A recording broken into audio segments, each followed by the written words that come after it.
इस वक्त की सबसे बड़ी खबर, प्रधानमंत्री नरेंद्र मोदी नागपुर पहुंचे और आरएसएस मुख्यालय का दौरा किया। सवाल उठ रहा है, क्या बीजेपी और संघ के बीच जो मतभेद की खबरें आ रही थीं, उन पर अब विराम लग गया है? क्या मोदी का ये दौरा आने वाले दिनों में भारतीय राजनीति का नया समीकरण तय करेगा? आइए समझते हैं इस पूरी कहानी को विस्तार से। नागपुर में पीएम मोदी, संघ और बीजेपी के रिश्तों का नया अध्याय। प्रधानमंत्री मोदी के इस दौरे पर कई बड़े सवाल उठ रहे हैं। क्या संघ और बीजेपी के बीच सब कुछ ठीक हो गया है? क्या बीजेपी अब संघ के बिना अपने दम पर खड़ी हो चुकी है? और सबसे बड़ा सवाल, क्या ये दौरा मोदी के राजनीतिक भविष्य से जुड़ा हुआ है? संघ और बीजेपी, क्या वाकई कोई मतभेद था? वरिष्ठ पत्रकार पंकज प्रसून हमारे साथ हैं। पंकज जी, सबसे पहले यही सवाल, संघ और बीजेपी के बीच जो मतभेद की चर्चा थी, वो कितनी सच्चाई थी? संघ और बीजेपी में मूलभूत टकराव संभव नहीं, क्योंकि बीजेपी संघ का ही राजनीतिक विंग है। तो क्या ये सिर्फ कयास थे या फिर अंदर ही अंदर कुछ और पक रहा था? पीएम मोदी का तीसरे कार्यकाल में पहली बार नागपुर आना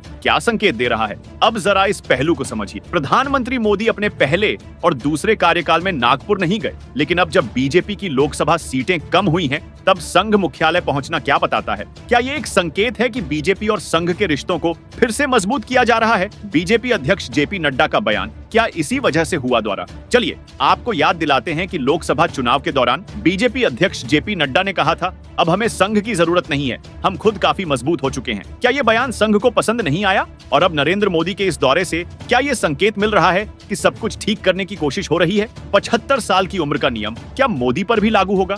एक और बड़ा सवाल, बीजेपी में 75 साल के बाद किसी भी नेता को सक्रिय राजनीति से हटने का नियम है। लाल कृष्ण आडवाणी, मुरली मनोहर जोशी, वेंकैया नायडू, सबको इस नियम का पालन करना पड़ा। अब नरेंद्र मोदी खुद 75 की उम्र के करीब आ रहे हैं। क्या वे भी इस नियम का पालन करेंगे या फिर इस नियम में बदलाव होगा? नया बीजेपी अध्यक्ष कौन बनेगा? सूत्रों की माने तो 3 से 4 अप्रैल को बेंगलुरु में संघ की बड़ी बैठक होने वाली है और 17 से 18 अप्रैल को बीजेपी की कार्य समिति की बैठक। इसी बैठक में बीजेपी के नए राष्ट्रीय अध्यक्ष का नाम तय किया जाएगा। क्या मोदी का ये नागपुर दौरा उसी फैसले की आखिरी मुहर लगाने के लिए था? मोदी ने दीक्षा भूमि का भी दौरा किया। क्या दलित वोट बैंक पर नजर? इस दौरे में एक और महत्वपूर्ण पहलू है, मोदी सिर्फ संघ मुख्यालय नहीं गए, बल्कि दीक्षा भूमि भी गए, जहां डॉ भीमराव अंबेडकर ने बौद्ध धर्म अपनाया था। संघ और दीक्षा भूमि दोनों नागपुर में ही हैं, लेकिन आज तक किसी बड़े टकराव की स्थिति नहीं बनी। तो क्या मोदी का वहां जाना एक बड़ा राजनीतिक संदेश है? अब आगे क्या, राजनीति आक्रामक होगी या संतुलित? तो सवाल ये भी है कि बीजेपी आगे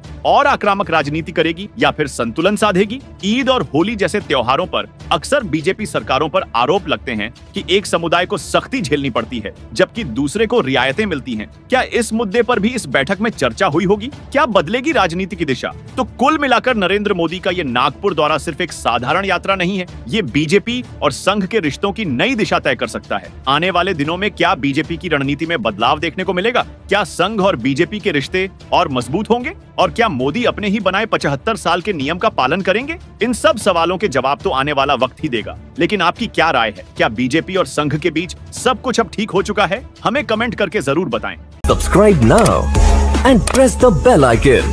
Never miss an update.